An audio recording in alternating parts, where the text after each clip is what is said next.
ஆலு பரோட்டா பார்க்கலாமா ஃப்ரெண்ட்ஸ்? என்னோடய ஸ்டைலில் நான் உங்களுக்கு செஞ்சு காமிக்கிறேன். அதுக்கு உருளைக்கிழங்கு நல்லா வேக வச்சு இந்த மாதிரி எடுத்துருக்கணும்.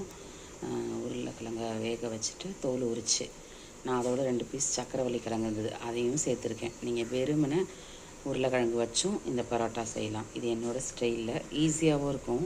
ட்ரை பண்ணி பாருங்கள். இப்போ நான் இந்த உருளைக்கிழங்கை மேஷ் பண்ணி எடுத்துகிட்டு வரேன். இதுக்கு என்னென்ன இன்க்ரீடியன்ட் வேணுங்கிறதையும் நான் சொல்கிறேன். நீங்கள் செக் பண்ணிவிட்டு ட்ரை பண்ணி பாருங்கள். நான் மேஷ் பண்ணிவிட்டு காமிக்கிறேன். அந்த பொட்டேட்டோவை மேஷ் பண்ணிவிட்டேன். அதுக்கு மாவுக்கும் பொட்டேட்டோக்கும் தேவையான உப்பு போட்டுக்கிறேன். சால்ட் உப்பு தான் போட்டுக்கிறேன். நான் பார்த்துட்டு வேணுனாலும் செக் பண்ணிவிட்டு போட்டுக்கலாம், அதிகமாக போயிடும்.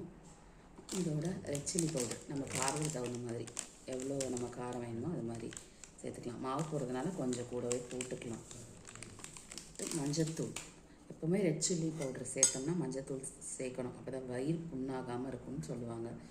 அதில் எப்போவுமே மஞ்சள்தூள் சேர்த்துக்கோங்க. இதில் ஆனியனும் கொத்தமல்லியும் சாப் பண்ணி வச்சுருக்கேன். இதை இப்போ இதோட ஆட் பண்ணி பிசைய போகிறேன். பிசைஞ்சிட்டு நான் உங்களுக்கு காமிக்கிறேன்.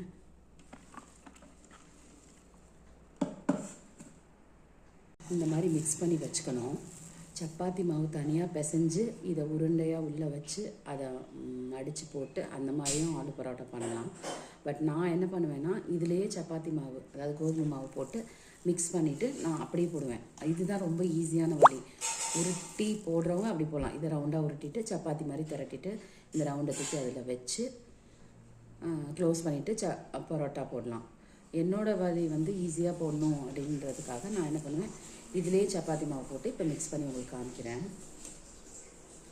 இந்த கன்சிஸ்டன்சியில் எவ்வளோ மாவு போகுமோ அதை போட்டு நம்ம பரட்டிக்கணும். இந்த மாதிரி போட்டு நம்ம மிக்ஸ் பண்ணணும். மிக்ஸ் பண்ணிவிட்டு நான் உங்களுக்கு காமிக்கிறேன்.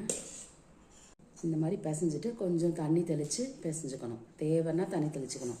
நீங்கள் கொஞ்சமாக தான் மாவு போடுறீங்கன்னா இதுவே சரியாக இருக்கும். நான் கொஞ்சம் எக்ஸ்ட்ரா போட்டுக்கிறதுனால கொஞ்சம் தண்ணி தெளித்து பிசைஞ்சிட்டு காமிக்கிறேன். இந்த மாதிரி பிசைஞ்சு வச்சுக்கணும். இது ரொம்ப நேரம் ஊறணும்லாம் அவசியமே இல்லை. இதை பிசைஞ்சிட்டு உடனே நம்ம திரட்டி போட்டுடலாம். கொஞ்சம் மேலே காயாமல் இருக்கிறதுக்காக கொஞ்சம் நல்லெண்ணெய் சேர்க்குறேன். நல்லெண்ணெய் சேர்த்து ஒரு 5 மினிட்ஸ் மூடி வச்சா போதும். நம்ம உடனே போட்டுடலாம் ஆலு பரோட்டா. உங்களுக்கு நான் போடுற போது காமிக்கிறேன், அதே மாதிரி போட்டு எடுக்கிற போதும் காமிக்கிறேன்.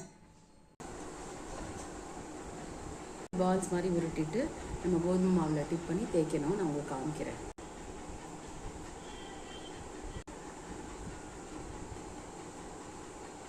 இந்த மாதிரி எல்லாத்தையும் தேய்ச்சி எடுத்துகிட்டு தோசை கல்லில் போட்டு எடுக்க வேண்டியதான். காமிக்கிறேன் உங்களுக்கு.